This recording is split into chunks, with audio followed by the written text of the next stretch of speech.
Tuesday across the country, AM 1450. Time to talk Virginia sports now with Chris Graham of the Augusta Free Press. And Chris, obviously we start with last night's Orange Bowl. Close game at halftime, 13-12. Stanford on top by just one over Virginia Tech. Obviously Stanford in the second half unstoppable. The Hokies end up losing by a surprising margin of 28 points. At least it was surprising to me. I expected Stanford to win by maybe 3 or 4 points, but not by 28. Yeah, I expected the same thing. I think when we talked last week, I predicted a Stanford win, and I thought both teams would be in the 30s, maybe around 40, but I certainly thought it'd be a close game all the way through. And that first half gave us what we were expecting. A lot of us who watched Virginia Tech this year expected to see, Virginia Tech battle back. Stanford got that long run early, and that seemed to break the Hokies back, but then they came back and made it a game. Halftime, they're only down a point. And to see the way they played in the second half, I think it's just one of those situations where Stanford was just the better team. I think there's nothing to that other than that. Stanford had gone through a run. The last 5 games, they'd only given up 44 points in their last 5 games combined. They kept a number of opponents this year in single digits, and we saw that last night. They really, in the second half, owned that game. The question from the game commentators, I know they kept asking, can this Stanford team, can they keep their, can they keep it up in the fourth quarter? And it ended up being that Virginia Tech couldn't. So that Andrew Luck kid, just as advertised, he's clearly a great quarterback, and if he decides to come out, he will be the first pick in the NFL draft. And Jim Harbaugh, the coach at Stanford, is wanted by a number of college and NFL programs. Maybe his next job will be somewhere else. And in the meantime, Virginia Tech, that group of seniors, including Tyrod Taylor, has a sort of a ignominious way to end their run there at Blacksburg. But yeah, it was surprising to say the least that the Hokies were blown out the way they were. Okay, a few questions. Short term, I guess, when you look at the 2010 season for Virginia Tech, 2 losses to begin the season, a loss at the end of the season. Do you look upon it as a successful season or a disappointing season because the expectations are much higher? Well, the expectations were much higher. The expectations were that they could compete for a national championship.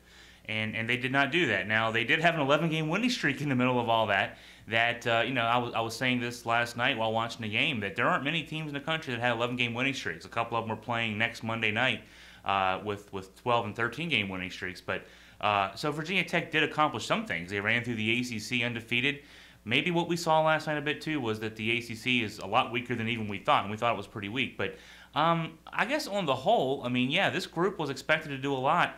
I don't know if I'll call it a disappointing season, but certainly an unfulfilling season for Hokie fans and for that program.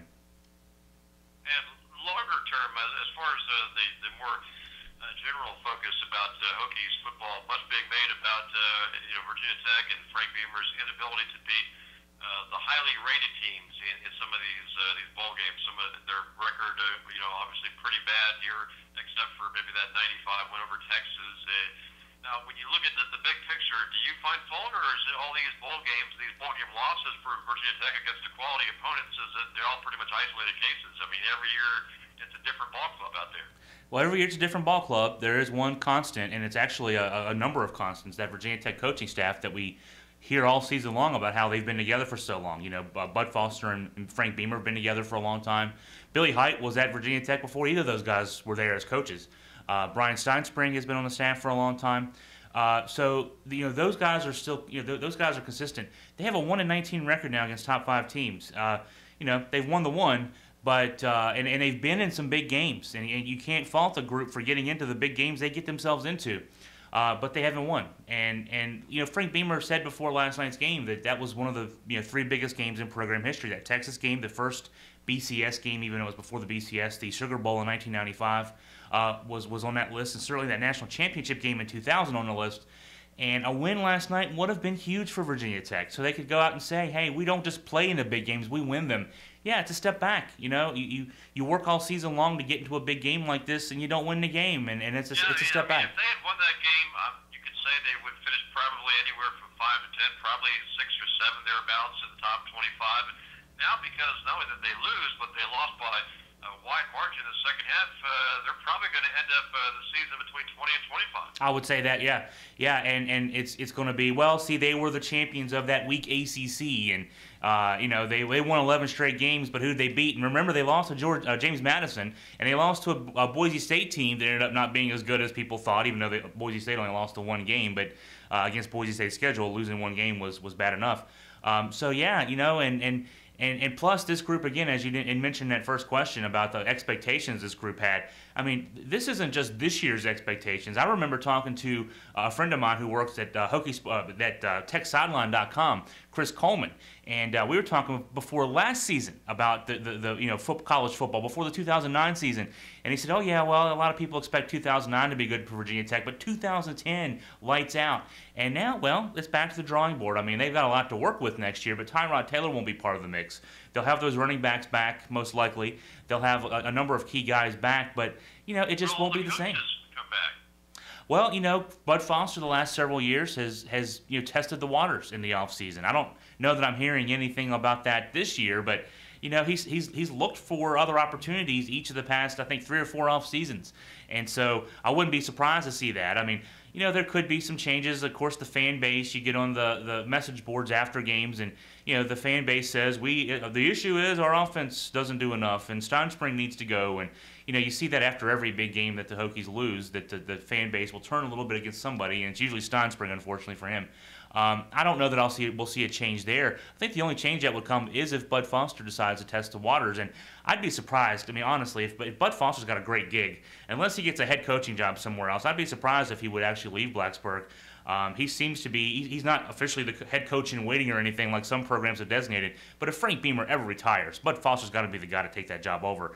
And I'd much rather take that job over than go to some mid-major or something like that and work my way up. Bud Foster's a pretty good football coach. A lot of people recognize him as maybe the best coordinator in America. But yeah, I think that'll be the case. I think that the coaching staff will remain in place, but there's going to be some turnover at the player positions, particularly at the most important position, quarterback.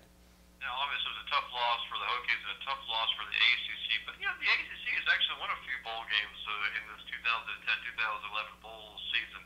And still, I think at least one more game to go with Boston College. But I think right now, doesn't the ACC have a winning record? I think they have 4-4 record. Maybe I have to look that up. But they started out hot 3-1, and then. North Carolina teams, North Carolina State got victories. Yeah, and Florida State got a victory. You can look at that and say that it can save your season. Over the long haul of this season, the ACC didn't do very well in non-conference games. I mean, Virginia Tech lost 3 games this year, and all were non-conference games, just as one example of that. I remember Florida State losing that, not just losing, but losing big to Oklahoma early in the season as another one. The ACC, on the whole this year, did not have a good non-conference season. It's kind of like the basketball part of the conference as well, actually. But the ACC's got work to do. I mean, this conference was built the way it was built in 2004 with the expansion, including Virginia Tech and Miami and eventually Boston College, to be a football conference, and the football's not worked out. I mean, Miami has gone through a couple of coaches since that. Florida State is on its second coach since that. A number of the programs have had turmoil, to say the least, and we're still struggling to find an identity. We're still looked at in the among the big 6 conferences who make up the BCS. Either 5 or 6 with the Big East, and so Virginia Tech losing on that big stage last night, not just losing but losing big, just further cements that reputation, unfortunately for us. And those of us who watch it week in and week out think that there are a lot of, we know there are a lot of good players. I mean, we're going to have, I've seen early draft projections, 2 of the top 4, maybe 3 of the top 5 in the NFL draft. But, on a Saturday by Saturday basis, we're just not winning the games consistently enough to get that attention. Switching gears really quick, college basketball, UVA got a big win the other night against LSU, kind of helped stop a slide. And Virginia Tech has pummeled a couple of opponents here recently, some non-ACC smaller schools like Mount St. Mary's. Yeah, Virginia Tech seems to have righted the ship after that loss to Virginia back a few weeks ago. A lot of people were jumping off the bandwagon, and quietly, South Greenberg has got his team's confidence back up. That win over Mount St. Mary's is a 99-34 win. They held Mount St. Mary's to 17% shooting for the game. Mount St. Mary's took Penn State to the buzzer a couple of weeks back, and of course, Virginia Tech beat Penn State by 10. So, maybe an outlier kind of game for Virginia Tech and Mount St. Mary's, but an impressive win. Give them credit. And while holding Mount St. Mary's to 17% shooting, Virginia Tech shot for the game 69.2%. So, the Hokies are hitting on all cylinders right now. ACC starts back up for them on Saturday.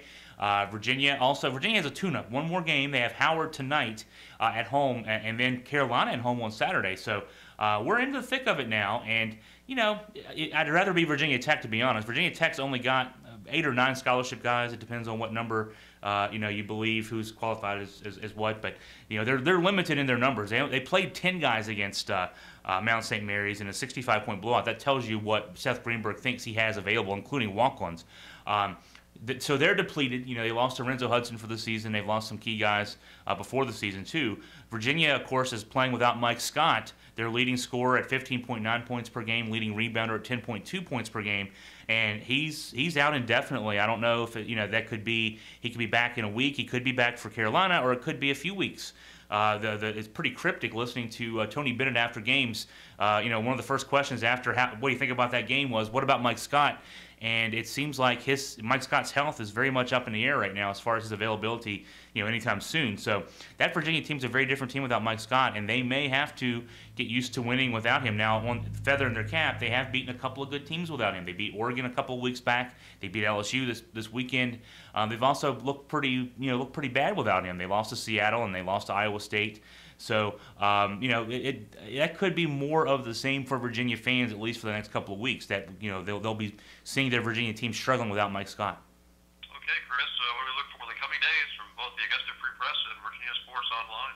Well, we'll be trying to make sense of the Virginia Tech loss and maybe look ahead, or take an early look ahead to next football season 2011 for both Virginia and Virginia Tech. Also, a big interview I've got set up. One of the authors of the book Death to the BCS, a book that looks askance at the bowl championship series setup, makes the impassioned argument for a playoff system. I'll be interviewing one of the authors tomorrow. We'll have a nice package of with a podcast and a book review coming out later this week, of course, in advance of the national championship game next Monday night.